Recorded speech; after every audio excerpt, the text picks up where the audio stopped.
আসসালামু আলাইকুম। আপনাদের জন্য আমি কি নিয়ে এসেছি দেখেন। এটা হচ্ছে তানহা স্পট ক্লিনার। এই একটি প্যাকেটের মধ্যে আপনারা কিন্তু 6টা ক্লিনারের ছোট্ট ছোট্ট জার পেয়ে যাবেন, যেগুলো কিন্তু আপনারা বিভিন্ন কাজে ইউজ করতে পারেন আপনাদের ড্রেসে দাগ দূর করার জন্য। এখানে এই কম্বোতে কিন্তু আপনাদের রয়েছে হচ্ছে গিয়ে দুটি সাদা, মানে শুধুমাত্র সাদা কাপড়ের জন্যই এই ক্লিনারটি ব্যবহার করতে পারবেন।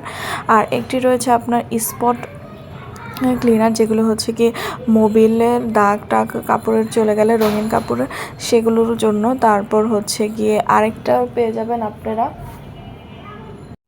যেটাতে আপনারা শুধুমাত্র রঙিন কাপড়ের যদি কোনো দাগ টাগ লেগে যায় সেগুলো কিন্তু উঠিয়ে দিতে পারবেন খুব নিমিষেই।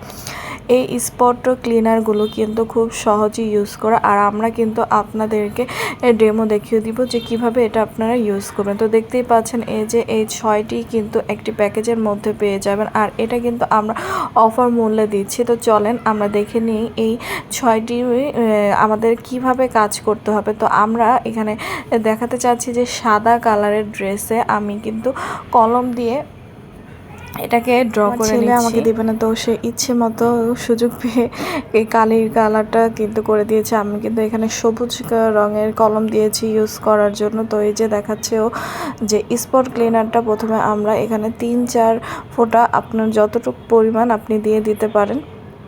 হ্যাঁ, তো বেশিরভাগ যদি গাঢ় হয়, অনেক বেশি হয়, তাহলে আরেকটু বেশি দিতে হবে।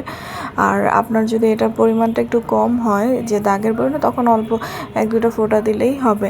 তো এখানে আমরা সবুজ কালারে নিয়েছি। তারপর কিন্তু ও সাবানের ছিটা দিয়ে দিচ্ছে। তারপর এটাকে কিন্তু আমরা খুব সুন্দরভাবে, যেমন আমরা কাপড়ের ধুই সেরকমভাবে একটু সাবান পানি দিয়ে তারপর কিন্তু ক্লিন হতো। এই যে দেখতেই পাচ্ছেন যে কতটা ক্লিন হয়েছে। তো আমি একটা রঙিন কাপড় নিয়ে নেব। এই যে রঙিন কাপড়ের উপর আমি কিন্তু ওই যে আবারও কলমের কালারে খুব গাঢ় করে দিয়ে দিচ্ছি। তারপর হচ্ছে কি এই যে দেখুন, এটা হচ্ছে কি কিন্তু রঙিন কাপড় স্পট ক্লিনার, মানে আপনার রঙিন কাপড় যেগুলোতে যদি দাগ লেগে যায় তো সেটার জন্য। আর আমরা এখানে 3-4 ফোঁটা দিয়ে দিলেই হবে। 3-4 ফোঁটা দিয়ে দিলে দেখা যাবে যে এই জিনিসটা কিন্তু স্প্রিড হয়ে যাবে চারপাশে ছড়িয়ে। তারপর আপনি যখন এটা সাবান পানি দিয়ে একটু ব্রাশ দিয়ে দিবেন বা হাত দিয়ে ডলে দেবেন, তখন কিন্তু এটা আপনার নিমেষেই কিন্তু পরিষ্কার হয়ে গেল। এই দেখছেন যে একদমই প্রায় শেষ হয়ে গিয়েছে।